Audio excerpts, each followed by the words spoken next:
The insurance company will try to settle with you quickly, but for less. Unacceptable. We work hard to get you the maximum settlement possible. Faster. How fast, you ask? One call, that's all. Callkid.com.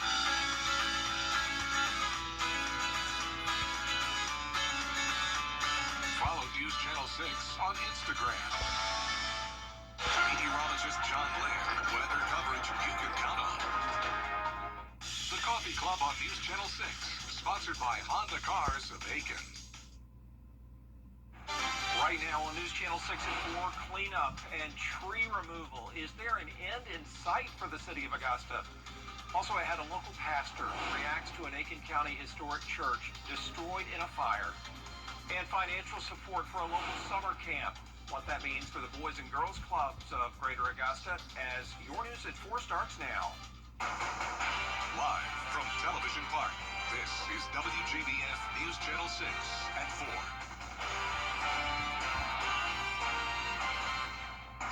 Good afternoon, everybody. I'm Brad Means. We do thank you for joining us. Jenny is off today.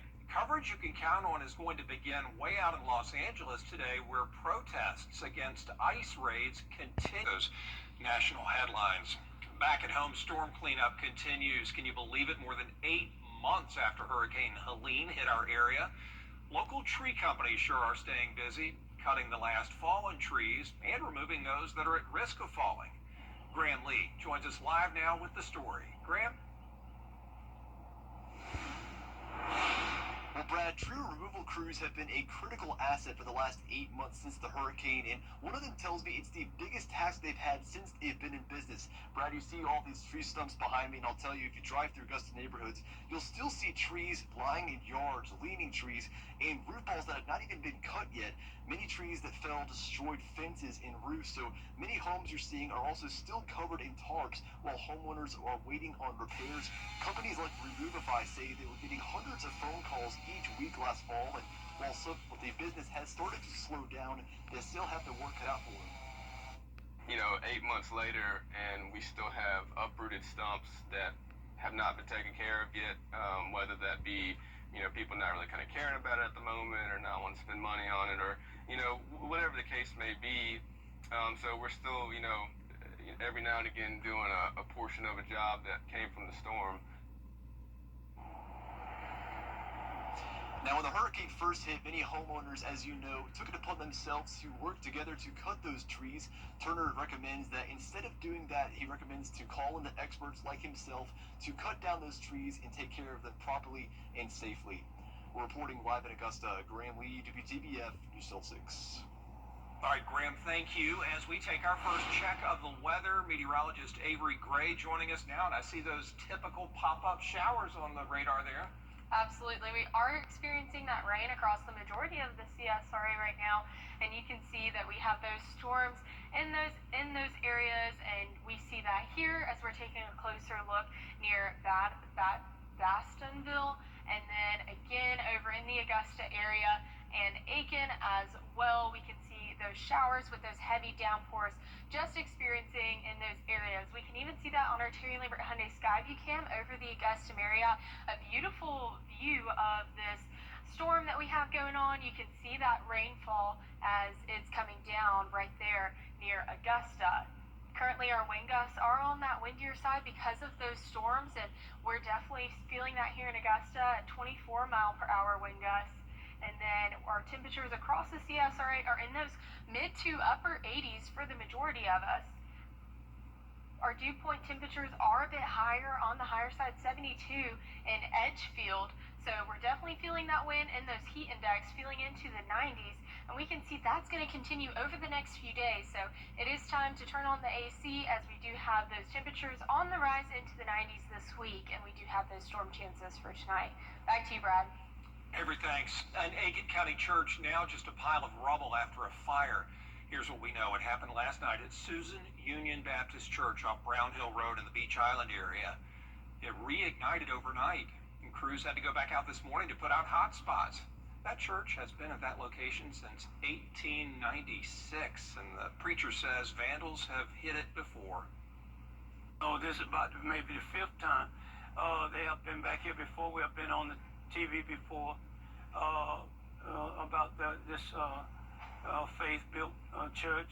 The things that were going on back here, because it's way back in the woods, I imagine. And I guess people that came back here, some people said they didn't know it was a church.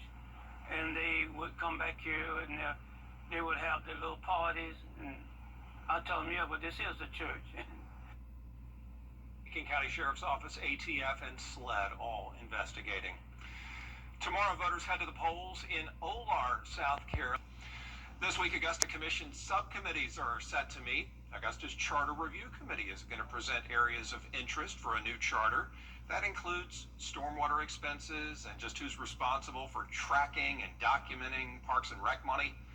Count on us to keep you updated as more information comes in. And then tomorrow, Richmond County school leaders will meet to talk about next year's budget. The second time they've held a public hearing on this issue. Starts at 6 tomorrow night at the main building on Broad Street. These meetings are open to the public, and they do live stream them on the school district's website. Women in STEM is our focus on the next edition of Jenny. Ginger Keenan with the new TechSource company in Aiken is going to talk to us about her career path, her work with all 4 reactors down at Plant Vogtle, plus several projects at SRS.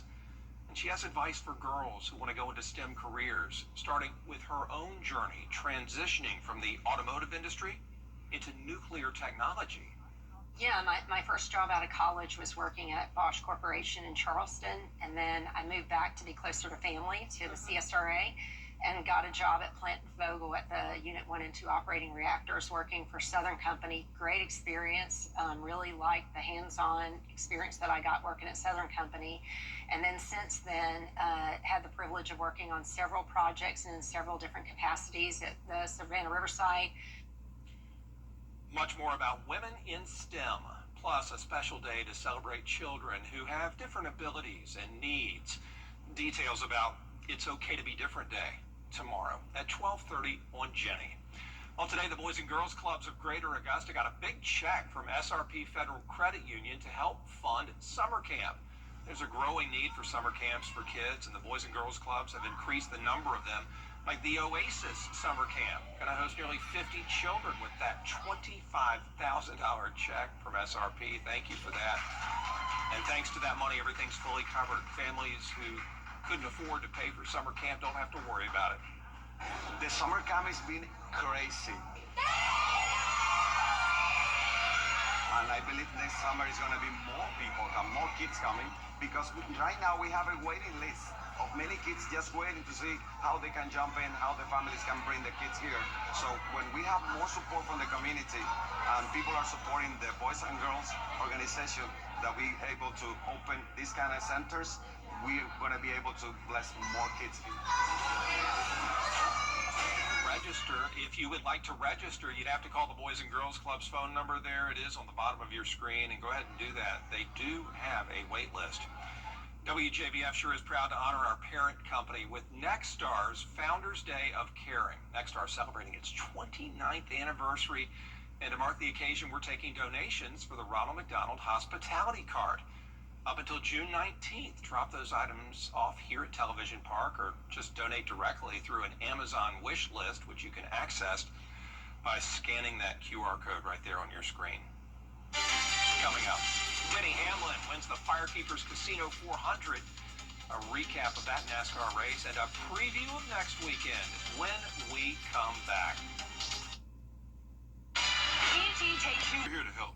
Dentistry is one of the oldest medical professions, dating back to Get epic discounts up to 75% off, from electronics to home decor to everything in between. It's a new deal every week. Just scan the QR code or enter WJBF.com and click on Marketplace to start saving now.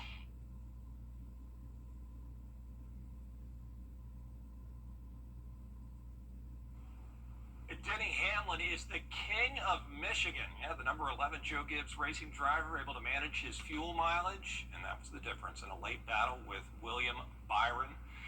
DeSherion McBroom with a look back at how he did it. When Michigan born and raised driver Carson Hocevar took the lead with 47 laps to go, you could literally hear the cheers over the roars of the engines. But when his day was cut short with 18 laps to go due to a blown tire, Denny Hamlin took full advantage, earning his third victory of the season. Just picked them off one by one. Got a good restart, and then as those guys started saving fuel, I just was going all out, and they were really doing a good job playing defense on me and kind of blocking the lanes, but just worked them over until I gave them a look that they hadn't seen before. So Michigan is by far one of the most underrated racetracks that we have in NASCAR. The racing, as you can see, is just phenomenal. When you get a big track like this, it has big draft down the straightaway. It allows for those slingshot type passes that we've seen. I like to take advantage of winning when we have race winning cars we did today. Talk about the Heritage Trophy. Not only did you get a trophy, but the manufacturer did as well. Toyota's going home with a trophy as well. Absolutely. It's so great that we're able to bring it home back to Toyota. They invest so much in the sport from the ground level, the roots of racing. What type of momentum does this give you as far as this is an oval, but going to that road track headed in Mexico City? Well, road courses aren't my strong suit. I've won there before, actually, in Mexico about 18 years ago, but we got to take advantage of weeks like this. Hamlin and his fiance are expecting their third child at any time. In fact, he wasn't even sure if he would be able to finish Sunday's race if she went into labor, which leaves his availability for next week's race in Mexico up in the air. At Michigan International Speedway, I'm Desharia McBroom. And NASCAR's first international race in 25 years is coming up this weekend at the Autodromo Hermanos Rodriguez in Mexico City, the nation's capital, of course. Also, the first international points event for NASCAR since the 1950s. The track named in honor of racing brothers Ricardo and Pedro Rodriguez. Pedro was the first Mexican driver to win a Formula One race in 1967. Ricardo, the youngest front row starter in Formula One history at age 19 in 1961.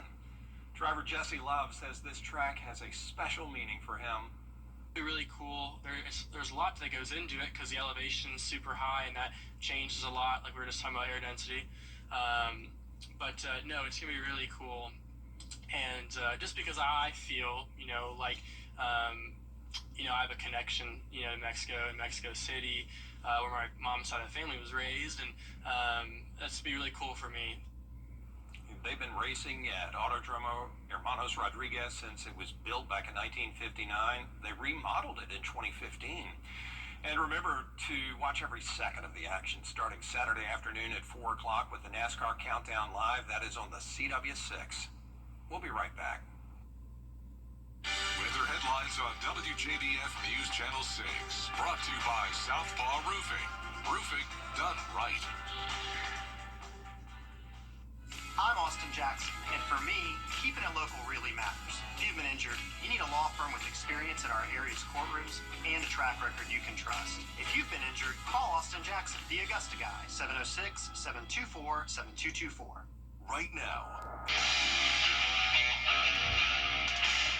I'm Austin Jackson, the Augusta Guy, and my team is proud to be the official injury lawyers of the Augusta Green Jackets. The Augusta Guy, supporting Augusta's team and all those who call the CSRA home. Call Austin Jackson, 706-724-7224. Now, your most accurate forecast with WJBF Live Viper 6. Welcome back. We're currently taking a live look in at our live Viper 6 radar. We can see that we have a ton of storms out there right now, definitely bringing in some lightning to our viewing area. Currently, we do have these storms over Grovetown and the Augusta area, way out into Aiken and Gilbert as well. And then we are taking a look at this. It is a severe thunderstorm warning that will expire at 4:45. It's out of our viewing area, but the threat is 60-mile-per-hour wind gusts. But it is right there on that border into Screven County. So we're definitely taking a look at that. Taking a look at our Terry Lambert Hyundai Skyview cam over the Augusta Marriott. You can see that rainfall has calmed down a little bit more than it was earlier today, just a few moments ago during first weather. It is 78 degrees though, definitely feeling that cool down from that rainfall, but it feels like 81 with winds coming in at 17 miles per hour. So we're definitely feeling that wind gust as we do have those storms coming through. So this is a look at the big picture of what we have going on, and our temperatures across the CSRA are in those mid to upper 80s, but pretty cooler here in Augusta as we did have that rainfall come in and cool us down. So currently our wind gusts are on a bit of that windier side because of the rainfall that is currently going on right now in those storms, and we do have a slight risk for severe weather today as we are entering into those stormy evening hours, and our major risk will be wind gusts. So here's a look at that wind gust map. You can see that those wind gusts will peak whenever that rainfall does occur across the storm, when the storms make their way into the CSRA. Now, taking a look at our futurecast, we can see that there's a ton of rainfall coming into our area tonight and into the overnight hours, clearing out and still experiencing some of that rain tomorrow, as well as we do have that cold front making its way into our area. And then taking a look closer to home, we can see that by 5 p.m. we do have a ton of scattered storms across the CSRA, and we'll definitely start to see those build as we go into these overnight hours. But they will clear up by the morning. We will start to see a few more scattered showers as the day goes on tomorrow, and then definitely seeing some more as that cold front does make its way into our area. Now, futurecast rain totals, we are looking at a good bit, 2.8 near Swainsboro and 2.9 in Augusta. So we are looking to have a lot more rainfall throughout the next few days. And then as we go on throughout the week, we will see those rain chances continuing every single day, and that's because we're just in that really active weather pattern. But thankfully our tropics are not active right now. We do have no tropical activity expected over the next 7 days. Our low temperatures tonight are in those upper 60s to low 70s across the CSRA, and then our highs tomorrow are going to be in those upper 80s across the CSRA. Now, taking a look at our 10-day forecast, we can see that we do have those rain chances as we go into every single day. We're going to peak up by 92 on Sunday for Father's Day. And if you've ever wondered what Saharan dust affects our local weather, meteorologist Miller Hyatt has a closer look. Hi everyone, I'm meteorologist Miller Hyatt here. Today we're going to talk about dry air versus tropical systems. And right now we're tracking a lot of Saharan dust that is traveling thousands of miles across the Atlantic from Africa right now, that is now pushing into the Caribbean as we go into the next several days. But how does that Saharan dust impact tropical systems? So first, let's talk about a weaker storm versus dry air. For a weak developing storm, this is often a knockout punch. The system is just not mature enough to fight back against that dry air, Saharan dust. It gets surrounded by the dust and is unable to sustain itself and simply falls apart. But a stronger, more mature hurricane can put up a fight. It has a powerful circulation that tries to fend off the dry air, but as you can see in this scenario, the outer flow still pulls in that dry air. It may not kill the storm, but it will always almost weaken the storm. So the impacts are complex. The dust is not just dry air, but it also can weaken a system such as a tropical storm or hurricane. I'll have more details on my blog on WJBF.com. All still ahead, we could soon see NFL stars in the Olympics. USA football wants it, but there are still some hurdles. We'll break them down for you next. Who's the room for $1 billion?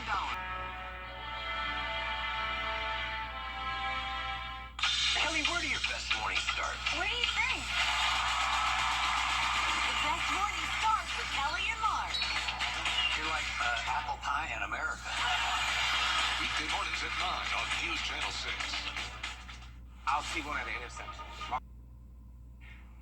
You know, Super Bowl trophies are not the only prize NFL players can shoot for these days. Now there's a chance to win at the Olympics if they can make the team.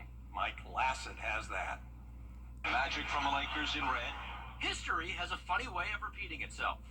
Back in 1991, we were asking all kinds of questions on how pro basketball players would factor into Olympic plans. Against the wall. Now, 34 years later, that same curiosity is focused on the stars of the NFL, with flag football set to make its Olympic debut in 2028. It's hard to assume anything right now of how that breakdown is going to be, because at the end of the day, I think what we lean back on is, I'll preface by saying, of course we're excited, that we'll have access to more elite players in our pipeline. In other words, USA USA Football wants NFL players involved. Owners recently approved it happening, but whether or not it actually does remains up in the air. With seasons at stake, teams might ultimately decide it is not worth the risk. We're still working through all those logistics with the NFL, obviously. So, that's an ongoing conversation that we're having on what 2028 looks like. Assuming that major hurdle is cleared, the next big step will be deciding who's in and who's out. It's already clear name value won't be enough. Even NFL players are expected to compete in a combine to determine the 10-man roster. From trials invites, then you have a roster that goes to a training camp, and then final cuts leading to the active roster. So there is a sequence of events. And that sequence should pick out whose game would work under a completely different set of rules and regulations. A tackle football field, an NFL field, is 100 yards long and 53 1/3 wide. Our field is 50 yards long, 25 yards wide. So when you think about technique and fundamentals, it vastly changes the game. At this point, victory is almost assured for the U.S. team the second they step out into the field. That, however, doesn't mean USA Football isn't feeling the pressure. There's no complacency in our process. Nobody's sitting easy and saying we're the best in the world, so I'm not really worried about it. We're acting like we're not. Much like 92 with hoops, it still feels like a dream. Now it's just a matter of seeing how it all plays out in reality. Well, there is a lot more coverage you can count on next at 4:30, including gas prices are changing. What AAA says you'll pay at the pump as coverage you can count on continues. Create your perfect room